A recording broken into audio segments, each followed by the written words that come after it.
Boa noite, irmãos. Agradeço a Deus a oportunidade de poder estar aqui e repartir a palavra do Senhor com os irmãos. E agradeço também ao irmão Francisco, que nos fez o convite. Esteve lá pregando na igreja da Rocinha e aproveitou a oportunidade para nos convidar a pregar. E eu, após o convite, fiquei pensando, o que falar para os irmãos lá de Copacabana, e tenho a impressão de que Deus me tocou a falar um determinado assunto, um assunto que eu gosto muito, e aliás, o meu primeiro sermão na minha vida foi sobre esse assunto. Quando o irmão perguntou mais ou menos o tema para a gente ver, para vocês escolherem o hino, e aí eu falei, missão, é um hino, sermão de mensagem de pregar. E eu gostei dos dois hinos anteriores, inclusive já fiz até uma anotação, porque tem tudo a ver com o que a gente vai falar, Nós vamos abrir a Bíblia, não vou trazer nenhuma novidade, que os irmãos não conheçam, porque a palavra de Deus a gente está sempre ouvindo, principalmente esses textos que nós iremos usar. O primeiro texto se encontra em Mateus 28.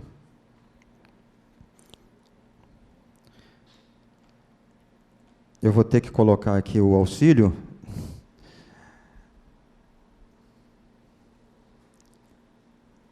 Mateus capítulo 28.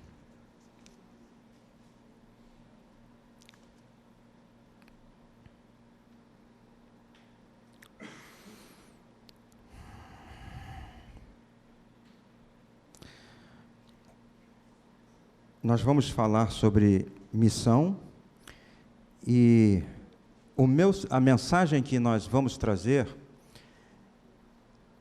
nós precisamos de abrir mão de nós, que foi uma frasezinha que nós cantamos agora no primeiro hino, Eu abro mão de mim, e nós vamos precisar do segundo hino. Qual é o título do segundo hino que o irmão falou aqui? Coragem. Então, a nossa mensagem hoje, ela vai nos fazer com que nós abramos mão de nós mesmos, e nós vamos precisar de muita coragem. Tá bom? Está aberto já em Mateus 28? Então, vamos orar ao Senhor. Grandioso Deus e Pai, na Tua presença mais uma vez, Senhor, estamos... E a Tua palavra está aberta e nós carecemos, Senhor, do poder do Espírito Santo para que possamos passar a mensagem que o Senhor quer. Que o meu eu se esvazie completamente, que o Senhor usa-me para a honra e glória do Teu santo nome. Nós te pedimos agradecidos no doce e eterno nome de Jesus. Amém.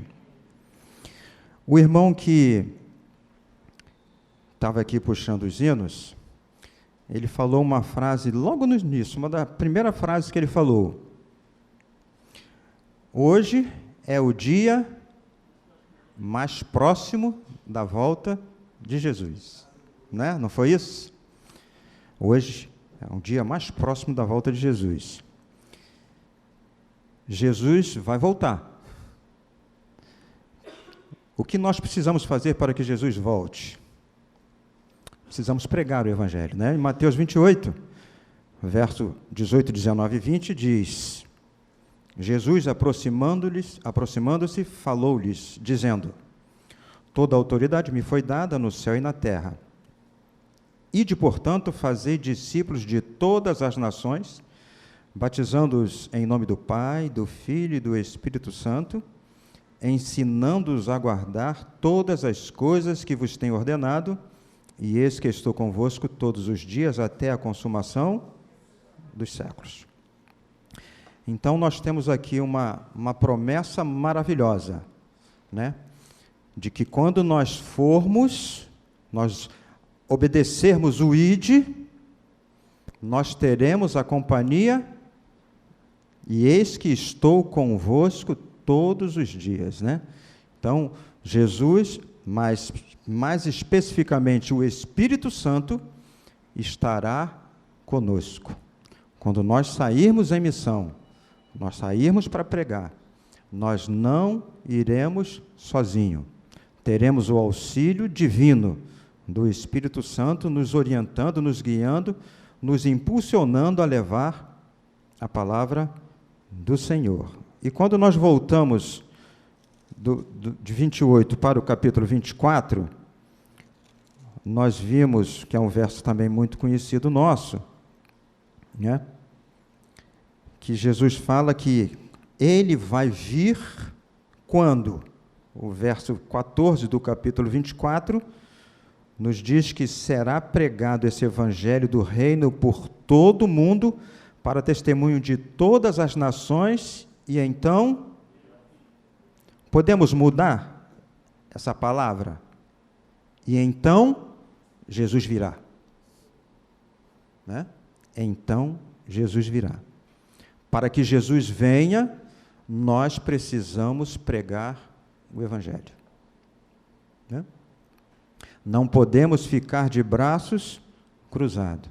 Devemos aproveitar todas as oportunidades para falar da palavra de Deus. Né? Hoje, era por volta mais ou menos de meio-dia um pouco, nós fomos a um almoço, foi um encerramento lá do Clube dos Aventureiros, né, que nós fazemos parte. Nós frequentamos a Rocinha, porque moramos na Rocinha, mas antes de estarmos na Rocinha, né, nós frequentávamos a igreja da Tijuquinha. E na igreja da Tijuquinha nós temos lá o Clube dos Desbravadores e o Clube dos Aventureiros. Né? O Caleb, quando completou 6 anos, nós colocamos eles nos Aventureiros, e aí passamos a fazer parte do Clube dos Aventureiros. Né? E hoje foi o almoço lá da nossa despedida lá da programação, mas quando saímos da Rocinha, pegamos o ônibus, né? Sentamos no banco de trás, o ônibus estava cheio, e aí conversando lá com uma pessoa que estava sentada lá, mais do que uma pessoa, e tinha um senhor em pé, e eu tentei ceder o lugar que o Caleb estava para ele falou, não quero sentar e tal. E uma senhora aceitou sentar, e aí a senhora começou a falar, né, e disse que tem que sentar, porque velho, quando cai, quebra alguma coisa e demora. Quando é criança assim, rapidinho conserta, mas quando está numa certa idade, demora. E aí, o senhor que estava sentado do lado dela, comentou assim, pois é, a gente nasce, é criança, depois vai, cresce e fica velho. Não podia ser o contrário, a gente já nascer velho e depois a gente vir ficando pequeno? E aí eu falei assim, né, mas isso vai acontecer, a gente vai ficar novo novamente. Aí ele falou, como? Eu falei, quando Jesus voltar. Quando Jesus voltar, nós vamos ter um corpo transformado. Né?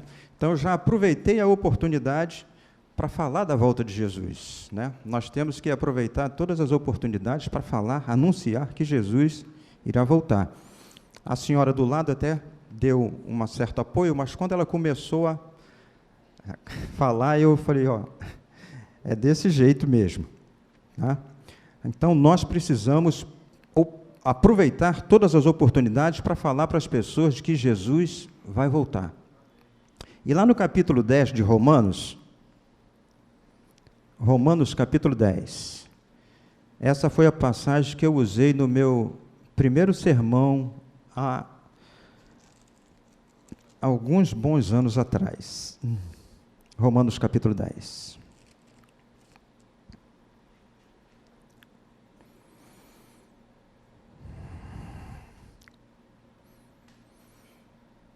Nós vamos ler o verso 13, 14 e 15, que diz, porque todo aquele que invocar o nome do Senhor será salvo. Como, porém, invocarão aquele em quem não creram? E como crerão naquele em quem de nada ouviram? E como ouvirão, se não há quem pregue? E como pregarão, se não forem enviados? Como está escrito, quão formosos são os pés dos que anunciam coisas boas, ou as boas novas, né? Então, é preciso quem pregue, é preciso quem seja enviado. E eu vou falar um pouquinho do que aconteceu com a minha vida, né? Alguns bons anos atrás. Antes de me casar com a Edinalva, eu fui casado, né? Fiquei viúvo, aí depois me casei com ela. Então, mas com a minha primeira esposa, que não era daqui do Rio de Janeiro. Tem alguém aqui que não é do Rio, que é do Norte, do Nordeste? Né? Temos alguns, né? E ela era cearense. E em 1990, eu consegui uma revista adventista, né? Uma revista adventista que foi um artigo do pastor Bulhon, Adote uma Cidade. E a minha falecida esposa, ela era da cidade do Ipu, no Ceará. E nessa revista adventista vinha mostrando as cidades com presença adventista e as cidades que não tinham presença adventista. E a cidade do Ipu constava lá que não tinha presença adventista. E em 1993, nós embarcamos para o Ipu, na cidade do Ipu. Pegamos o ônibus aqui na rodoviária Novo Rio e enfrentamos 48 horas de viagem. São 48 horas de viagem. Quando eu casei com a Fátima, ela era uma viúva e tinha uma filha de 10 anos que eu assumi, né? Terminei de criar ela, me chama de pai até hoje, ela está com 42 anos, me chama de pai até hoje. E tinha nascido o meu primeiro filho, o meu primogênito, Mateus. Mateus nasceu no dia 22 de fevereiro de 1992. Nós embarcamos para o Ipu em 5 de agosto de 1993. Mateus estava com 1 ano e meio, mais ou menos. E fomos para um lugar. Eu sou nascido e criado aqui, no Rio de Janeiro, sou carioca. Nasci aqui em Jacarepaguá, freguesia, não sei quantos conhecem. Sou nascido e criado na freguesia. E embarquei. Um pedreiro. Não tenho muito estudo, estudei só até a 8ª série e trabalho em obra desde a idade dos 15 anos. Então, não tinha recursos nenhum. E fui aceitando o chamado, com a fé e a coragem. Abri mão de mim. E fomos. Chegamos lá em 93, fomos morar num lugar onde não tinha nem água e nem luz. Para buscar água, a gente tinha que caminhar 500 metros. Enchia a lata, né? Botava na cabeça, ela conseguia equilibrar a lata na cabeça. Eu botava na bicicleta. Que eu levei a minha bicicleta. Eu levei uma bicicletinha, que eu tinha ela desde 1980 e tenho ela até hoje. Tá? 44 anos, vai fazer 45 anos minha bicicleta. É? Ou seja, e fomos. E Papai do Céu, irmãos, nos abençoou. Porque nós saímos de lá no ano 2000, mas deixamos uma igreja formada, para a honra e glória de Deus. Para a honra e glória de Deus, e a igreja funciona até hoje, eu mantenho contato com os irmãos até hoje. Sempre conversando, mandando mensagem e tal. Então Deus, Ele quer que nós vamos e pregamos. Quando nós retornamos para o Rio de Janeiro, nós ouvimos muitos pedidos dos nossos irmãos lá do Ceará, lá do Ipu. Olha, quando você for no Rio, conversa lá com os nossos irmãos lá, irmãos de sangue. E me deram vários endereços. E quando eu retornei para o Rio, comecei a frequentar, voltei, né, a frequentar a igreja de freguesia. Não sei quantos aqui conhecem a igreja de freguesia. Foi aonde eu me batizei, no dia 8 de dezembro de 1990. Já conhecia a igreja já desde 1974, né? A minha mãe foi batizada em 74, mas eu, infelizmente, já era independente, eu já trabalhava, né? Já não estava muito virado para o caminho do Senhor, já tinha alguns vícios. Então minha mãe se batizou. Eu sou o filho mais velho de 11 filhos, né? Sou o filho mais velho de 11 filhos. E o irmão Francisco, que tem o meu contato, se vê lá o meu foto lá do perfil, vai ver lá os 11 filhos sentados com a minha mãe deitada no colo dos filhos, né? Somos 6 meninos. Eu sou o mais velho, o primeiro, aonde a cabeça da minha mãe está. Tá? Então, a minha mãe se batizou em 1974 e levou alguns dos nossos irmãos, né, que estavam em idade de se batizar, mas eu não me batizei porque eu já tinha alguns vícios, eu já trabalhava, já vivia independente. Então, eu não tomei a decisão. Mas eu sempre ia nos convites que ela me fazia, né, para assistir os cultos, as programações, e nós assistíamos, gostava muito, né, me emocionava muito em alguns sermões, mas nunca fui tocado para ficar na igreja. Participei de alguns retiros que a igreja de freguesia fazia, né, retiros de carnaval, e a gente às vezes ia lá, mas nunca tomei a decisão. Em 1990, né, 1989, mais ou menos, 88 para 89, eu comecei a sentir um desejo de parar de fumar, parar de beber, essas coisas, e aí eu perguntei à minha mãe como é que eu fazia para conseguir uma Bíblia. Minha mãe poderia até ter me dado uma Bíblia, mas ela me disse como é que eu faria para comprar. Eu fui a Madureira, numa casa que vende Bíblias, né? Comprei uma Bíblia e fiquei dentro do meu quartinho. Eu já tinha construído um quartinho no nosso quintal lá, para mim, e eu ficava lá, lendo, sem entender muita coisa, e minha mãe trouxe um guia de estudos das profecias de Daniel, e ali eu comecei a estudar, e fui aprendendo um pouquinho mais, e até que um dia eu tomei a decisão de ir para a igreja. E tomei a decisão de ir à igreja e não fui para a igreja que a minha mãe frequentava, que era a igreja de freguesia. Eu fui para a igreja de Curicica. Não sei quantos aqui conhecem a igreja de Curicica. Fiquei frequentando a igreja de Curicica. E aí entrei para o Clube dos Bravadores, né? Fui inclusive batizado com o uniforme dos Bravadores. E aí o Papai do Céu foi começando a trabalhar, né? Trabalhar e me dando essa vontade de falar, né?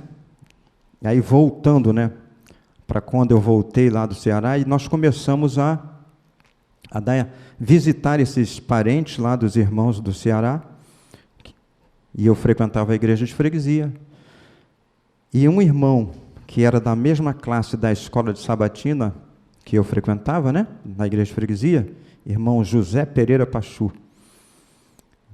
na hora do relato dos minutos missionários, eu relatava, né, os estudos bíblicos que eu estava dando lá no Rio das Pedras, e o irmão Zezinho também fazia os relatos lá dos trabalhos missionários, né, dos estudos bíblicos, quando esse irmão Zezinho chegou e falou para mim assim: irmão, o que você acha da gente reunir os seus alunos com os meus alunos e pedir para o pastor ir lá fazer um culto na minha casa lá? Ajeito a minha laje lá e a gente faz um culto lá. Eu falei, certo, tá bom. Então convidamos as pessoas que nós dávamos estudo, ele convidou, marcamos o dia, ele deu uma limpeza lá na laje, 70 pessoas em cima da laje. Não sei quantos aqui conhecem o pastor, já é jubilado, pastor Isair Costa. Foi pastor distrital da Associação Rio Sul e depois ele foi secretário da Rio Sul, né? Na época ele era distrital de freguesia. Pastor Isair Costa, casado com a irmã Ineida. E aí, ele falou, precisamos fazer uma igreja aqui. Precisamos fazer uma igreja aqui. E conversou com o Zezinho, que era o proprietário da casa. Zezinho, procura um terreno, um local para a gente comprar, para nós construirmos a igreja. E assim Zezinho fez. Procurou, e os valores eram um pouquinho altos. E aí decidimos a construir uma igreja em cima da casa do Zezinho, que era a laje onde ele estendia as roupas lá e tal. E aí o pastor Isair me chamou, sou pedreiro, né? Irmão Márcio, nós vamos construir uma igreja aqui, você vai levantar essa igreja. Eu tenho até aqui no celular, poderia até mostrar, mas não precisa, né? E assim nós fizemos, levantamos as paredes. A princípio seria só para colocar um telhadozinho, mesmo só para nós reunirmos. Eles assinariam um contrato com o Zezinho de que nós ficaríamos lá 4 anos e depois teríamos que arrumar um local. Conseguimos levantar. Antes de colocar o telhado, o pastor Isaí chegou e falou, irmão, conseguimos alguns recursos aí, vamos botar uma laje. E aí nós colocamos a laje, preparamos, e o pastor Isair, depois de pronto, né? O pastor Isair fez 30 noites de conferência. 30 noites. Foi um trabalho maravilhoso, muito bonito, né? Só teve 2 batismos. Esse trabalho só teve 2 batismos. Mas a igreja foi enchendo, irmãos, foi enchendo. E teve um período que era a igreja que mais batizava na Rio Sul. A igreja ficou cheia. Era uma igreja pequena, né? Mas ela só vivia lotada. No Rio das Pedras. A primeira igreja adventista do Rio das Pedras, nós fizemos parte também.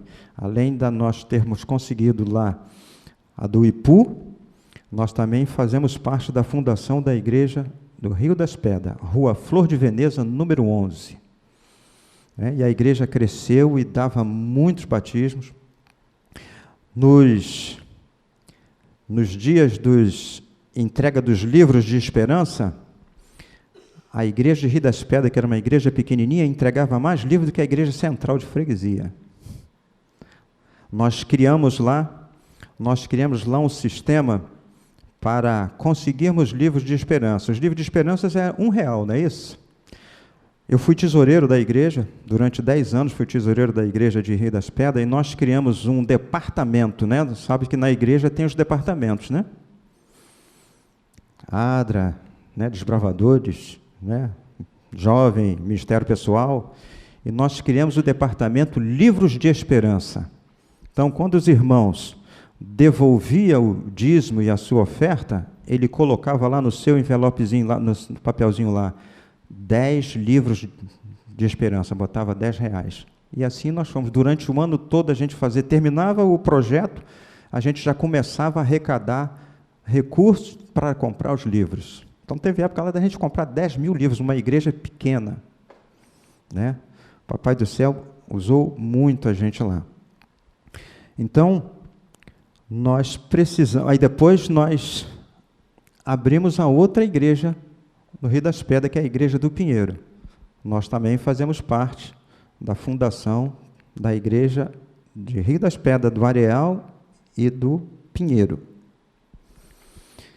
E agora, depois de um bom tempo, né, eu me casei de novo, né, fiquei viúvo, me casei de novo. E sabe qual é o nosso projeto? Sairmos do Rio de Janeiro e irmos para uma cidade onde não tenha presença adventista para nós pregarmos o Evangelho. Pedreiro, sem muitos recursos, mas Deus pode nos usar, irmãos. Deus pode nos usar. Se nós queremos que Jesus volte, nós precisamos sair da nossa zona de conforto. Precisamos pregar o Evangelho. E eu trouxe alguns textos de um livrinho que eu li muitas vezes, chamado Vida no Campo, que me impulsionou a ir embora, em 1993. Depois eu emprestei esse livro não voltou mais para mim. Quando o Papai do Céu, o irmão Francisco, me pediu para vir, que veio na minha mente pregar sobre esse assunto, eu pedi para minha esposa, passa lá na casa publicadora, compra o Vida no Campo lá, porque o Papai do Céu me falou que eu tenho que falar sobre esse assunto. E aqui na página 8, diz assim, ó: não é plano de Deus que moremos na cidade. Esse é o título do parágrafo.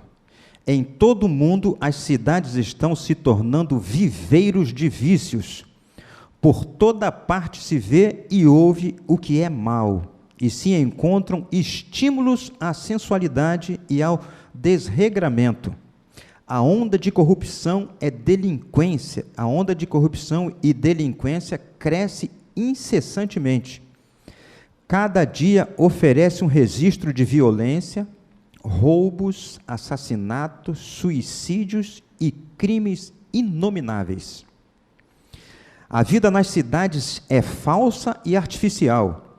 A intensa paixão de ganhar dinheiro, o redemoinho da agitação e da corrida aos prazeres, a sede de ostentação, de luxo e extravagância, tudo são forças que, no que respeita à maioria da humanidade, desviam o espírito do verdadeiro desígnio da vida. Abrem a porta para milhares de males. Essas coisas exercem sobre a juventude uma força quase irresistível. Os nossos jovens irmãos são os mais atacados. Nós que já somos um pouco mais velhos, já temos um pouco mais de experiência, conseguimos, vamos dizer assim, resistir a certas tentações. Mas os nossos jovens sofrem. Na página 9 diz assim, ó: não era desígnio de Deus que o povo se aglomerasse nas cidades, se ajuntasse em cortiços. No princípio, ele pôs nossos primeiros pais entre os belos quadros e sons em que se deseja que nos regozijemos ainda hoje. Quanto mais próximos da harmonia com o plano original de Deus, mais favorável será a nossa posição para assegurar saúde ao corpo, espírito e alma. Na página 14, olha o que ela diz: perigo para aqueles que permanecem desnecessariamente.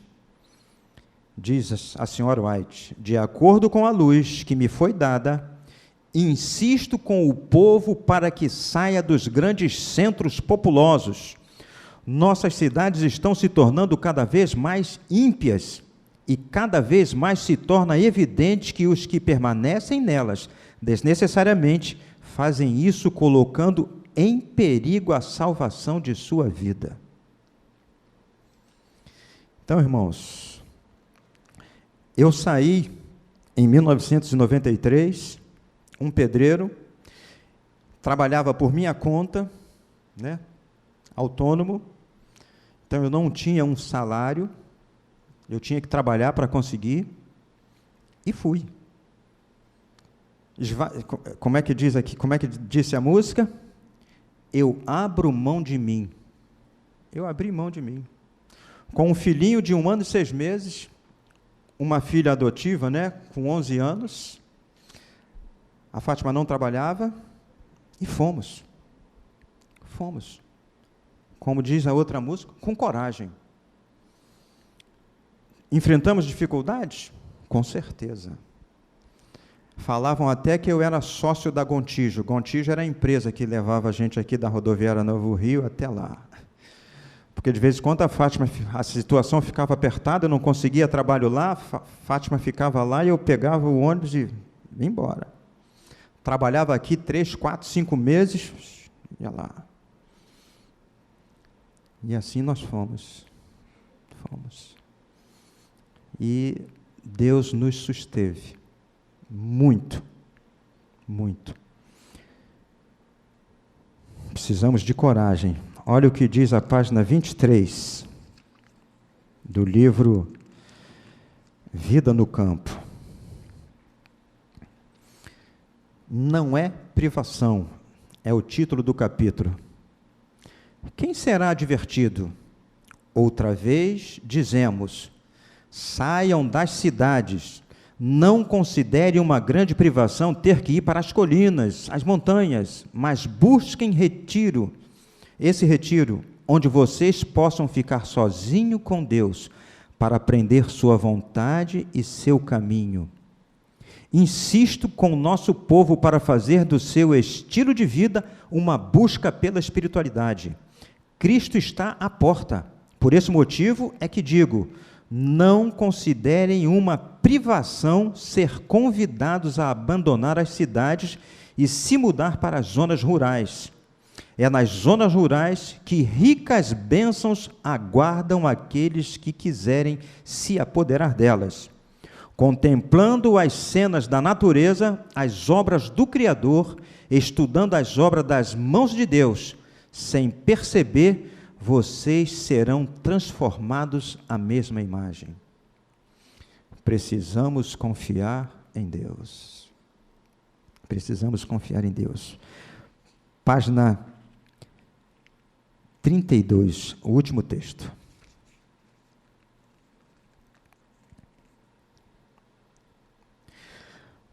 Para muitos dos que residem nas cidades sem ter um cantinho de grama verde em que pisar, que olham ano após ano para pátios imundos, becos estreitos, paredes e pavimentos de tijolo e céus nublados de poeira e fumaça, se eles pudessem ser levados a alguma região agrícola, circundada de verdes campinas, matas, colinas e riachos, os límpidos céus e o ar fresco e puro dos campos, pareceria quase um paraíso para eles.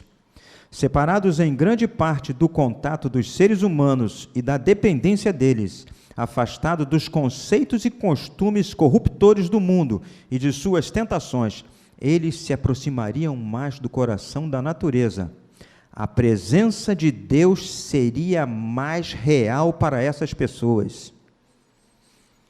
Irmãos, quando nós estamos em meio à natureza, a presença de Deus é muito mais real. A nossa comunhão com Deus é muito melhor.